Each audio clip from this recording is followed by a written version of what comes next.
Hi friends, this is Dr. Sangeeta. I would like to invite you to my channel Techie Sang. If you find my channel informative, kindly subscribe my channel. I would like to discuss about the types of timers and counters in hardware. Basic timers. Simple up-down timers with prescale and overflow interrupts. This is what we have basically. It is microcontroller for basic timing tasks. These are the simple microcontrollers that we have it. Simple timers, we have it in the microcontroller.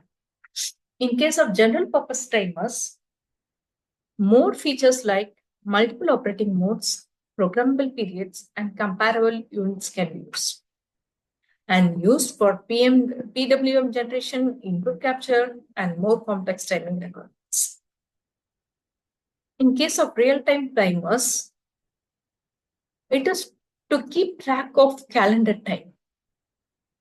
It has dedicated low power oscillator and battery backup. Features like alarm function and calendar calculation, it is included. You have with oscillators and back power source in case of real-time timers, basic timers. So we have given clock A, clock B, it is multiplexed. It is multiplexed. And whatever the clock that is generated here, it is pre-scaled. That is, you are going to divide the frequency and you are going to give it to the main counter. And you have control unit.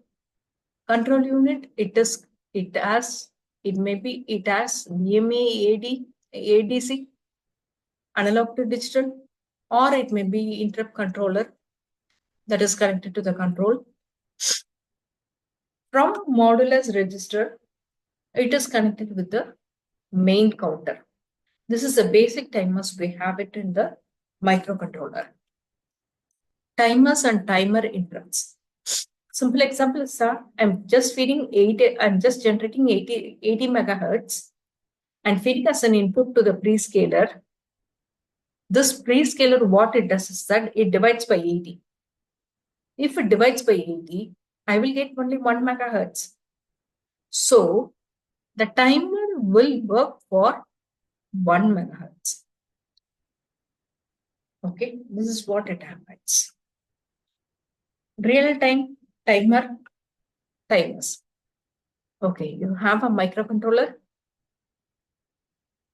It is connected with digital sensors, analog sensors, real-time clock, RF transceiver, Zigbee RF transceiver. It is connected to DC converter. And then DC to DC converter, and it has to be connected to the battery. Okay. From here, you need to connect it to GSM. Okay. This is a simple structure for real-time timers. Watchdog timer. This is a special timer that is used in embedded system. Thing is that whenever there is a fault that occurs, immediately it will retrieve the device from fault. So periodic kicking or resetting to prevent a system reset.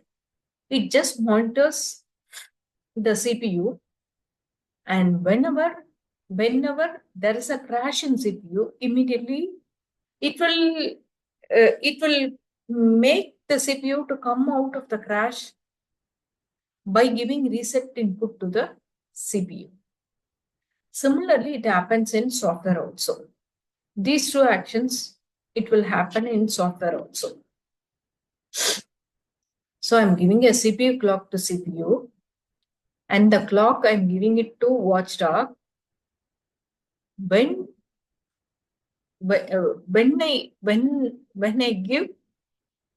I get reset to watchdog, when there is a crash in CPU, a reset to watchdog will be asserted, and this will assert CPU, reset CPU. Okay, so it comes out of crash. The basic principles in watchdog timer is that timeout and reset. In case of watchdog timer, counter that is continuously counting down from preset value. The embedded software is expected to predictably kick and reset the counter before it reaches to 0. So the counter reaches to 0, times out, it indicates a potential system issue. So before it reaches, it takes out from the crash. So watchdog timer typically triggers a system reset. So watchdog timer count decrementing and reset the signal being generated upon timeout. Clock source and prescaler. Watchdog timer will have its own clock source. It is independent of main system clock for robustness.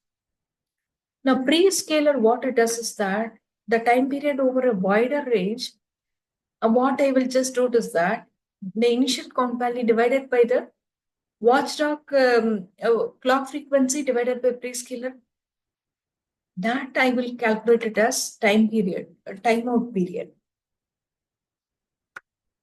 Kick and pet mechanism. Now, the same thing happens with software also. So, in case of software interaction, writing a specific key or sequence to a dedicated watchdog timer register to reset the counter. This action signals to the watchdog timer that the system is still functioning correctly. Importance of timely and correct kicking within the configured timeout period. Failure to kick, it will get into infinite loop. The software will get into critical error. This problem will be avoided by watchdog timer. So it is. Thank you, friends.